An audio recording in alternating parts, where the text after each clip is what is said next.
Hello my dear friends, मेरे YouTube classes में आपका स्वागत है।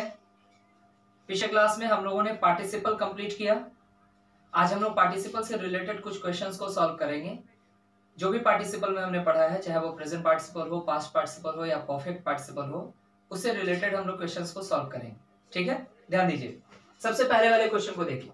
Being a fine day we went out for a picnic. ऐसे क्वेश्चन में आपको एक ही काम करने को कहा गया। आपको यह देखना है कि सब्जेक्ट जो दिया गया है वो पहले वाले हिस्से के लिए काम कर रहा है या नहीं। तो यहां दिया गया सब्जेक्ट क्या है? वी। और पहले वाले हिस्से में काम क्या हो रहा है? Being a fine day.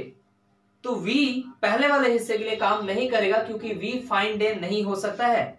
इसका मतलब जब पहले वाले हिस्से के लिए सब्जेक्ट काम नहीं कर रहा है तो यहां सब्जेक्ट की कमी है, और जब यहां सब्जेक्ट की कमी है तो हमें सब्जेक्ट देना होगा। सब्जेक्ट देने के लिए क्या करेंगे? जब भी हम लोग डे, मंथ, ईयर इन सब की बात करते हैं तो वहां जो सब्जेक्ट होता है वो फिक्स है। क्या होगा? इट। इस वजह से हम लोग यहां सब्जेक्ट क्या रखेंगे? इट। और सेंटेंस क्या होगा? It being a fine day we went out for a picnic. ठीक है। सेकंड वाले क्वेश्चन को देखिए। Having his breakfast finish. अगर गौर करें तो हैविंग के साथ हम लोग जो वर्ब का फॉर्म लाए वो वर्ब 1 लाए, जबकि हैविंग के साथ आने वाला वर्ब क्या होता है? वर्ब 3। इस वजह से हम लोग हैविंग फिनिश का यूज नहीं करके हैविंग फिनिश्ड का यूज करेंगे। किसका यूज करेंगे? Having finished.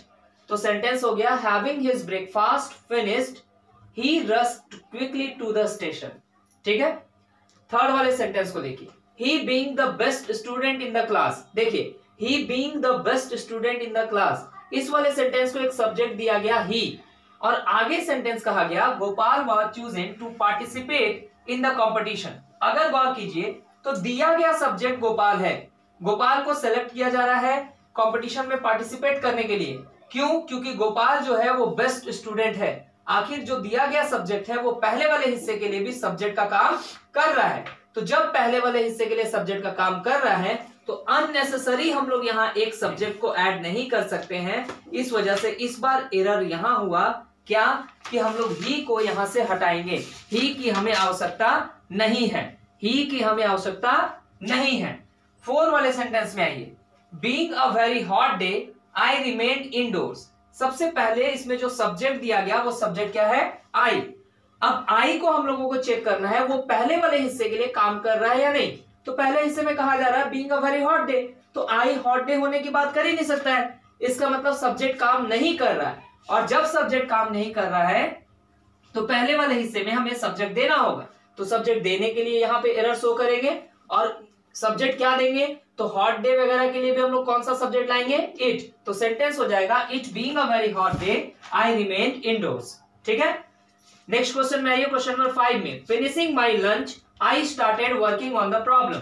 आपको याद होगा जब पहला वाला एक्शन कंप्लीट हो जाता है और तब दूसरा एक्शन शुरू होता है। जब पहला एक्शन कंप्लीट होता है और उसके बाद दूसरा एक्शन शुरू होता है तो पहले वाले एक्शन के साथ परफेक्ट पार्टिसिपल का यूज करते हैं, और परफेक्ट पार्टिसिपल कहने का मतलब हैविंग प्लस वर्ब 3। तो यहां पे हम लोग फिनिशिंग को हटाएंगे और फिनिशिंग की जगह किसका यूज करेंगे? Having finished. फिनिशिंग की जगह क्या यूज करेंगे? Having finished. 6 वाले सेंटेंस में आइए। Coming towards her husband the glass slipped from her hand. अब देखिए सब्जेक्ट दिखाया गया ग्लास, पहले वाले हिस्से के लिए काम कर रहा है या नहीं? तो ग्लास जो है वो हस्बैंड की तरफ आ रहा है, ऐसा तो हो ही नहीं सकता है। इसका मतलब यहां सब्जेक्ट की कमी है, क्योंकि जो सब्जेक्ट दिया गया है ग्लास वो पहले वाले हिस्से के लिए सब्जेक्ट का काम नहीं करेगा। तो अब सब्जेक्ट कौन करेगा? यहां इट देने से काम नहीं चलेगा, क्योंकि यहां आने का काम हो रहा है हस्बैंड की तरफ। तो ऑब्वियसली आने का काम इसकी वाइफ कर रही होगी। तो वाइफ कहने का मतलब हम लोग यहां यूज करेंगे when she was coming. When she was coming towards her husband. Understood? तो सेंटेंस बना when she was coming towards her husband the glass slipped from her hand. यानी यहां सब्जेक्ट नहीं था, लेकिन सब्जेक्ट के रूप में इस बार इट नहीं आ सकता था, क्योंकि जो बात कही जा रही है हस्बैंड की तरफ आने की वो इट नहीं कर सकता है, वो उसकी वाइफ कर सकती है। अब क्वेश्चन नंबर 7 पे आइए। The leader having killed the followers ran away.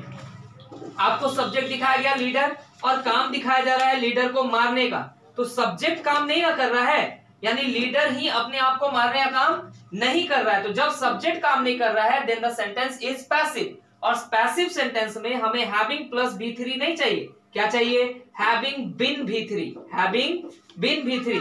इसका मतलब सेंटेंस होना चाहिए था the leader having been killed the followers ran away. आप चाहें तो हैविंग बीन किल्ड के जगह बीइंग किल्ड का भी यूज कर सकते हैं, बीइंग किल्ड, क्योंकि पैसिव में हमने दो स्ट्रक्चर पढ़ा, having been killed, having been verb 3 या बीइंग प्लस वर्ब 3। ठीक है, ये कुछ क्वेश्चन थे हमारे पार्टिसिपल से।